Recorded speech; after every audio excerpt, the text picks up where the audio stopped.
On September 17, 2009, the California Ocean Protection Council held a meeting in San Francisco. At this meeting, Sam Schuckett, Secretary for the Ocean Protection Council, accepted $4.4 million of state funds for the Marine Life Protection Act initiative. This was money in addition to tens of millions of dollars already contributed by private corporations and individuals, shielded by the secretive Resources Legacy Fund Foundation. Here is Head of Natural Resources of California, Mike Chrisman, introducing Mr. Schuckett. All right, an action item, consideration of the possible delegation of the Council Secretary authority to approve disperse up to $4.4 million to the California Department of Fish and Game to help plan and implement MLPA. Sam? Thank you, Mr. Chairman. Sam Schuckett, Council Secretary. Staff is recommending that you delegate to the Council Secretary, that would be myself, the authority to approve and disperse up to $4.4 million to the California Department of Fish and Game to help plan and implement the Marine Life Protection Act. $4.4 million shall be allocated to the Department of Fish and Game for state operations through an interagency agreement for the purpose of Marine Life Protection Act implementation.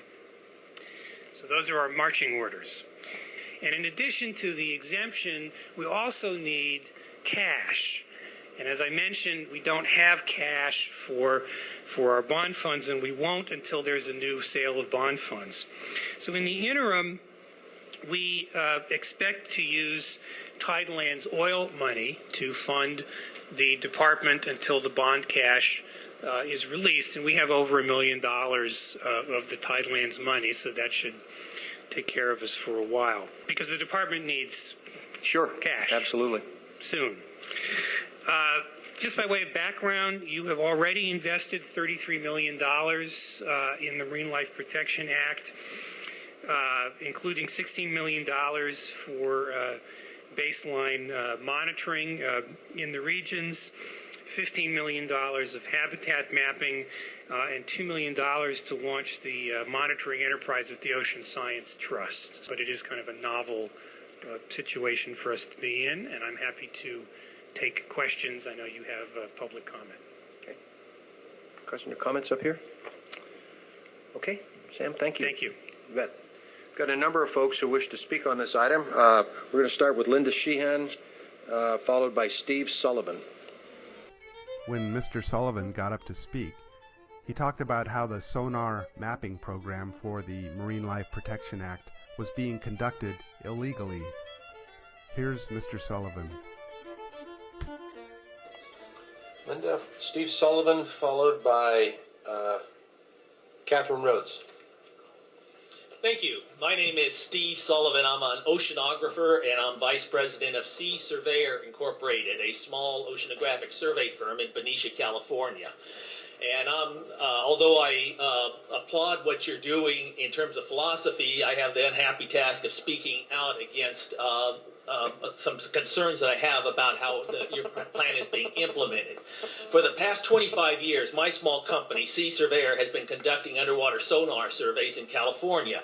And we've been conducting these sonar surveys under the rights and obligations of a permit issued by the California State Lands Commission.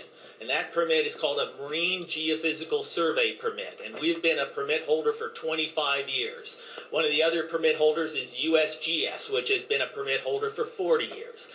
And other than us two, USGS and my small company, Sea Surveyor, all other entities that have been conducting sonar surveys in California have either infrequently had the permit or never had the permit and never done their surveys in compliance with environmental regulations that try to prevent the harm to marine mammals because of sonar permits. For instance, the Department of Fish and Game conducts seafloor mapping using side-scan sonar and multi-beam sonars. They do not have a Marine Geophysical Survey permit, and they do not operate their sonar surveys in compliance with environmental regulations by the California State Lands Commission. the California State University at Monterey Bay seafloor mapping lab that your council has so generously funded does not have a permit. And they have been teaching their students how to use side-scan sonar and multi-beam sonar for the last 15 years, and those students are now within Department of Fish and Game and within NOAA conducting surveys without a California permit. NOAA itself does not have a permit to conduct surveys within California, and their surveys are not conducted in the environmental compliance to protect marine mammals. And even the multi-billion-dollar international firm you hired to conduct the seafloor mapping job, named Fugro, they allowed their permit to lapse last October and continue survey, which is somewhat immaterial because they weren't following the environmental compliance required to do marine surveys without affecting marine mammals. Now, this is somewhat frustrating for our small businessman for us to commit our money and our resources to pay the $5,000 a year for this permit and do the environmental compliance when this council so generously funds powerful state agencies that ignore the permit. You fund universities that ignore the permit, and you fund international multi-billion-dollar firms that work without the permit. And so I have the unhappy task of pointing out that you have set 3 standards for this. And the first is evidence that all permits and approvals necessary to implement the project has been obtained. I stand here as a citizen and the holder of the Marine Survey permit saying that has not been achieved. The Department of Fish and Game does not have a permit to do these surveys, and all $16 million of funding that has been used for the seafloor mapping jobs has essentially been illegal. Thank you, sir. Thank you. Catherine Rhodes, followed by Layla Monroe.